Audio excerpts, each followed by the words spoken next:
Good morning, all of you. My name is Arvind Gautam, working as assistant professor in Ajay Kumar Garg Engineering College. So today, topic is as different types of SDLC model, and the subject is software engineering. So we had discussed early in previous lecture the different types of SDLC model where we have to we had discussed SDLC model, waterfall model, iterative waterfall model, and prototyping model. So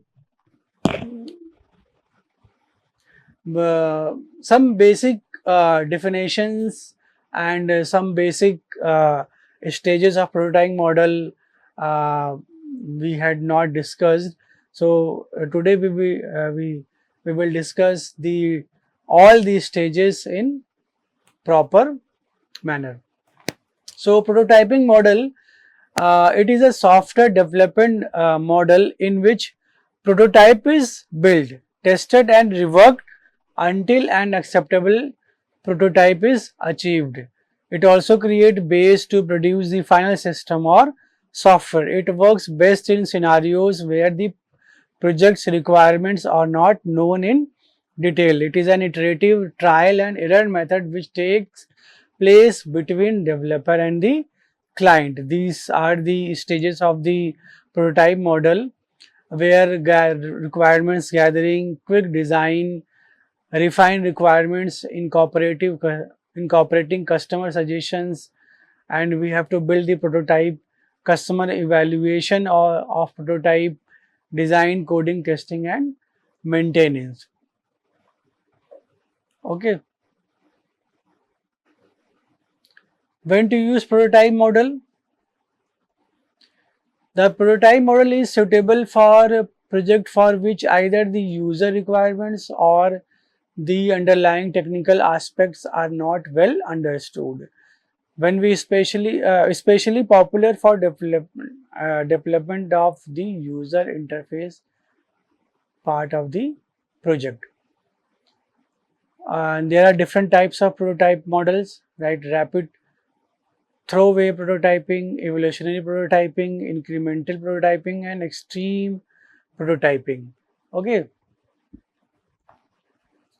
So first we have to discuss the phases of the uh, prototyping model. Requirement gathering, where we have to gather the requirements of their user and the clients, and we have to uh, design the uh, software with the help of the requirements. Okay. And we have to also build the prototype, and what is the customer evaluation, and we have to refine the requirements, and what is the customer suggestions are also there. So in design and another stage is design. In this we have to code the uh, software, and different coding techniques are used in this stage. Okay. And in the design phase, we have to develop the design according to customer requirements, and in the testing phase we have to test the software with the help of different types of uh, automated tools, and we have to develop the uh, different testing with the help of the automated testing, and manual testing or also. So in maintenance, so basically we have to test the software so that the software standards are are developed uh, according to users requirements. And in the maintenance, if users want to any changes or updation, so it will be done easily. So this work is done in the maintenance. So these are the some basic uh, stages of the prototyping model: requirement, design, coding, testing, and maintenance. Types of prototyping model. First is rapid throwaway prototyping. This technique offers a useful method of exploring ideas and gathering customer feedback for each of them.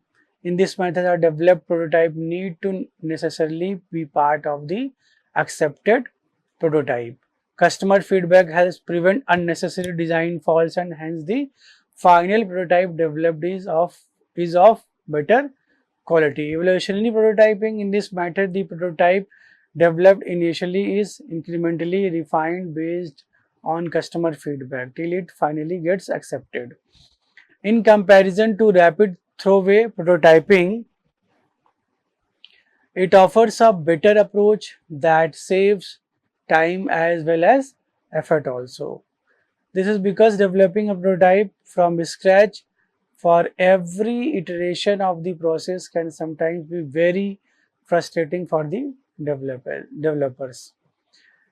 Incremental prototyping. In this type of incremental prototyping, the final expected product is broken into different small pieces of prototypes and developed individually.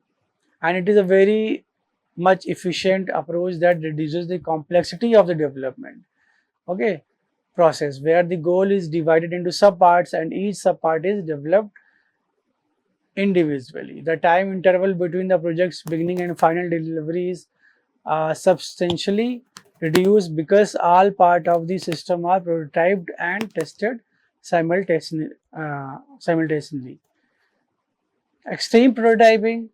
In this method is mainly used for web development. It consists of the three sequential independent phases, that is basic prototype with all the existing static pages is presented in HTML format. In second phases, functional screens are made with a simulated data process using a prototype services layer. And in the final steps where all the services are implemented and associated with the final prototyping. Okay. So in extreme prototyping method makes the project cycling and delivery robust and fast and keeps the entire developer team focused and centralized on the product deliveries rather than discovering all the possible needs and specification and adding necessitated features. And what are the advantages of this model? It will reduce the risk of incorrect user requirements, good where requirements are changing and uncommitted. Regular visual process aids management are there, and it is reduce the maintenance cost also. And errors can be detected much earlier as the system is made side by side. So after one stage is completed, if any errors are there, so we have to correct that error in their earlier stage. And what are the disadvantages?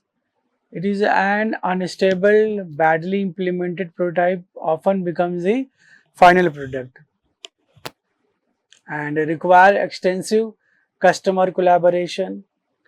Difficult to know how long the project will last. Easy to fall back into the code and fix without proper. Prototyping tools are very much expensive.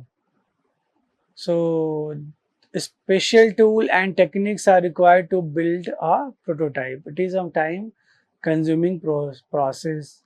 Is so because when one stage are completed, if there are any errors are are come, so it will corrected uh, on that, it will correct on that stage. So these are these terms also the disadvantage for the waterfall, because it will take time, so that the final product will produce will produce, it will take time. Okay, if errors are and are there and will come in different stages. And next stage is spiral model. A spiral model, it is best suited for complex embedded product development and situations where the requirements are changing from customers side, and it supports risk handling by evaluating the risk in each stage. And it is a combination of waterfall model and iterative model. We had discussed waterfall model and iterative model in previous lecture. The exact number of loops of the spiral is unknown and can vary from project to project. Each loop of the spiral is called a phase of the software development process. Okay, these are the spiral model where we have to different stages are there. Okay, we will discuss one by one all these stages. Each phase of a spiral model is divided into 4 quadrants are shown in the figure. Okay, 4 quadrants are objective. The functions of these 4 quadrants are the objective, determining objective, identifying and risk and resolve risk, development and test, ठीक है, and review, plan the next iteration. Okay, so we will discuss this one by one: objectives, determination and identifying alternative solution. Requirements are gathered from the customer or the client, and what are their requirements and what are their objectives to develop the software are defined. Okay, and next is identify and resolve a risk. During the second quadrant, all the possible solutions are evaluated to select the best possible solutions so that the risk associated with the solution are identified and the risks are resolved using the best possible strategy so that the our product will develop in proper manner. Develop the next version of the product. During the third quadrant, the identified features are developed and verified through testing. At the end of the third quadrant, the next version of the software is available. Review and plan for the next phase. In the fourth quadrant, the customers evaluate the so far developed version of the software. Okay, in the end, planning for the next phase is started. How to risk handling in the spiral model?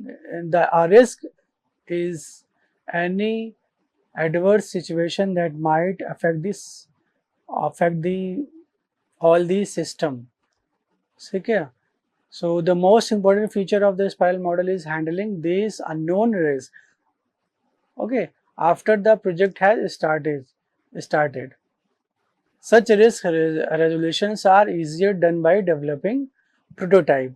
Okay, in a spiral model supports coping with risk by providing the scope to build a prototype at every phase of software development.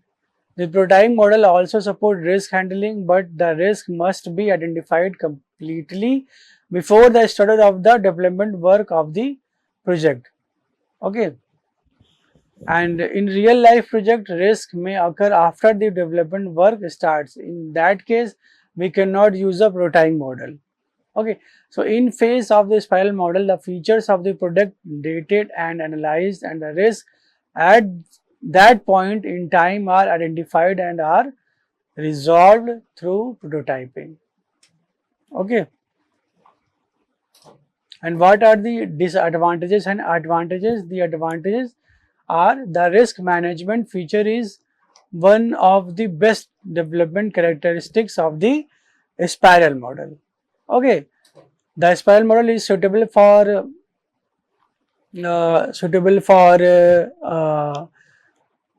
intricate and extensive project. Replacement and other demands of project requirements in the spiral model are docile. ठीक है, docile. And clients can observe the full process of development from the initial stage to the completion stage, hence receiving satisfaction. Okay. And what are the disadvantages? The spiral model is difficult to use since the volume of documentation required in its initial stage is very vast.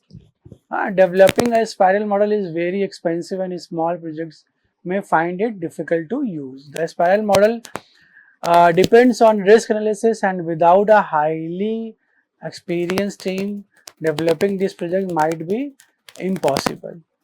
Management of the spiral model is quite difficult due to the risk factors that are unknown to developers at the starting stage. And the spiral model is not user friendly, especially for projects with an unambiguous SRS, software requirement specification. And when to use spiral model? When cost and risk evaluation is important.